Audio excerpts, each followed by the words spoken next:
Eric Burleson is trying to establish a select committee to investigate UFOs. We've got that and a lot more to talk about today, so get in here. This is Jack with Cosmic Road. I talk about UFOs and the paranormal. Please hit like and subscribe and let me know what you think in the comments below. Yeah, I'm doing it this way today because OBS, my screen sharing device or program, is having a little trouble with the audio. So I'm doing it this way instead. So we will just carry on as best we can. Also, I got a little cold, so I apologize for that. But moving on.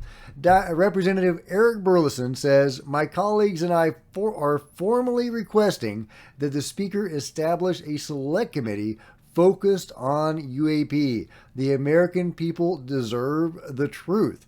And he has written a letter to create a U.A.P. select subcommittee.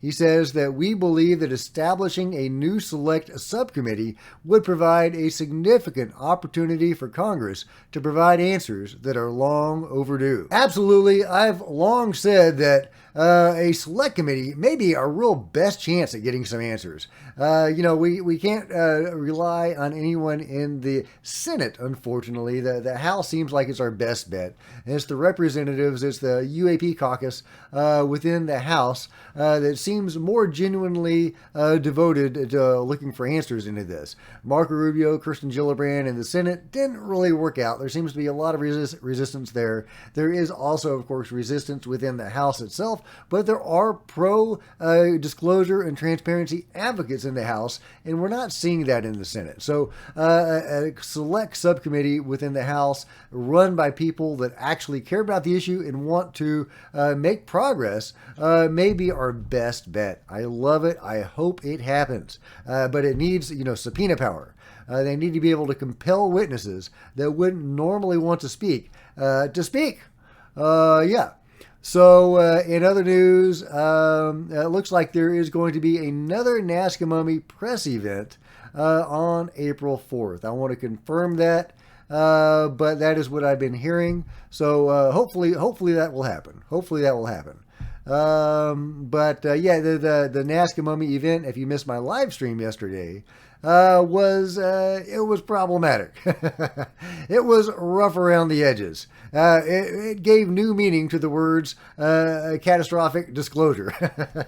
It was a bit of a catastrophe. Hopefully they will work out the bugs for the next release or the next event. We didn't get any giant aliens, but I'm glad we didn't get any giant aliens because they just kind of bungled the whole thing. We didn't have audio for 40 minutes. And then when we did get audio, the English was only intermittent. It was largely in Spanish. And they just didn't do a very good job. It wasn't, they didn't cut to the chase. They didn't make it as compelling. I mean, they've got alien bodies. You can't make that compelling. So it was a little frustrating. But the best thing to come out of the Nazca Mummy press event was this. The Peruvian Health Ministry confirms the Nazca mummies are unknown to science in that they are organisms. They were once living things that are unknown to science and that deserve further study. So that's a huge win. And meanwhile, there is a $300 million lawsuit against the Ministry of Culture in Peru that has been spreading disinformation and suppressing real information about the Nazca mummies. Meanwhile, this is from Joey Is Not My Name. He says, AARO was very careful to avoid accusing any of the whistleblowers who testified to them of making false, fictitious, or fraudulent statements. Instead, they emphasized how all witnesses believed what they were telling AARO. That was very intentional, Joey says. Or not Joey. When Michael Herrera provided his testimony to AARO, he was required to sign a document acknowledging compliance with 18 U.S.C. 1001, which makes it a felony to make false, fictitious, or fraudulent statements punishable by a fine and up to 5 years imprisonment. I would assume, Joey says, all other whistleblowers who testified to AARO signed similar agreements. This is of the same statute cited to prosecute Martha Stewart, Bernard Madoff, Michael Cohen, and others, which led to large fines and jail time. If AARO accused any of the whistleblowers of lying, they would have to prove it, which, of course, they want to avoid at all costs. This is why the entire Section 1 introduction is focused on validating and accepting people's beliefs in U.A.P. It gives them an out so they won't have to accuse even a single person of committing a felony. So I love it. That's just a brilliant point from Joey is not my name. So that's just really well done and probably pretty much on the mark. Meanwhile, is AARO stealing an idea from OSAP? That's crazy. That's crazy. So this is from UFO Joe Murgia, and he gives an excerpt from Initial Revelations by Lukatsky, Kelleher, and George Knapp. And of course, Lukatsky and Kelleher were part of OSAP. Chapter 18, Integrated Sensor Package to Detect U.A.P. An autonomous sensor package to detect U.A.P. for OSAP BAS was developed by an engineering team located at Bigelow Aerospace. The design goals: the device will operate unattended, autonomous data collection, survivability, weather, vandalism, critters, and portable. 2 men in a truck. Now, that sounds a lot like the Gremlin system, doesn't it?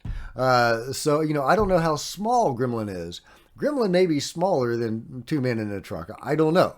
But it does sound an awful lot like Sean Kirkpatrick, the lovely Sean Kirkpatrick, is cribbing notes from OSAP. Meanwhile, this is from Matt Laszlo at Askapol. He caught up to Tim Burchett and found out some interesting stuff about the lovely Dr. Sean Kirkpatrick. Before Kirkpatrick sent to Oak Ridge, Burchett told the director, probably going to be some research on UFOs. Love it. Tim Burchett said he looked at us like we were aliens. Bonus raw exclusives below, etc. Okay, Key Burchett. I'm never surprised about anything up here, he tells Askapol. At Oak Ridge, they're at the forefront of these small modular reactors. Caught our ear, Matt Laszlo says. Well, oddly enough, my chief of staff, Michael, and I met with the former head of Oak Ridge. I didn't know it at the time, but he was leaving, and we said, hey, there's probably going to be some research on UFOs. And he looked at us like we were aliens, Burchett says. Yeah, that's right, because a lot of these companies, Oak Ridge, Battelle, Boeing, Lockheed Martin, they all seem to be involved on some level with reverse engineering UFO technology. And Sean Kirkpatrick is connected to at least 2 of those companies.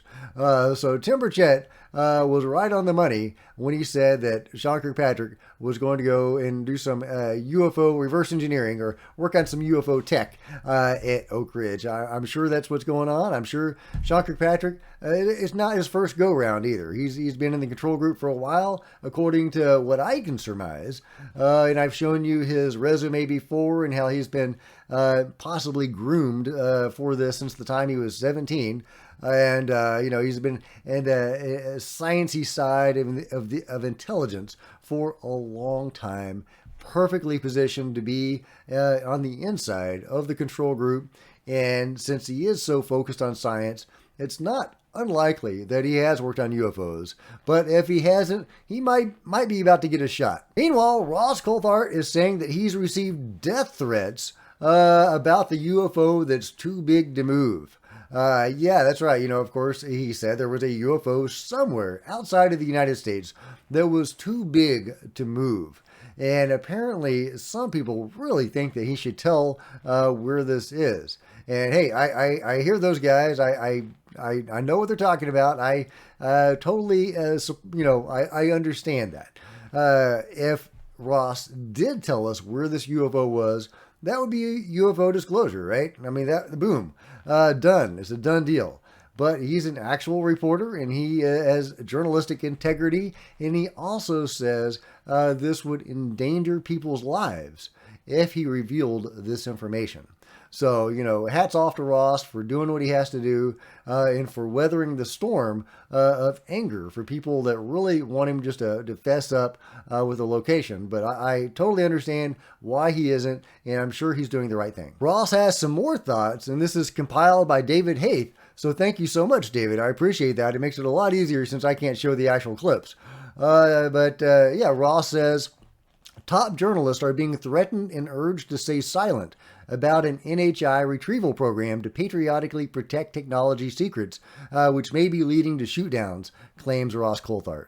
We're at a precarious state, he says, in international relations at the moment. It's all too easy to manipulate national security and defense reporters and encourage them to disregard things in the national interest. I've spoken to people who, frankly, are high-level, high-reputation journalists, insiders with knowledge of aspects of what we euphemistically call the program, and they freely admit to me they've been discouraged from going there, mainly with threats, cajolants, telling them that if they go there, they won't get any other stories.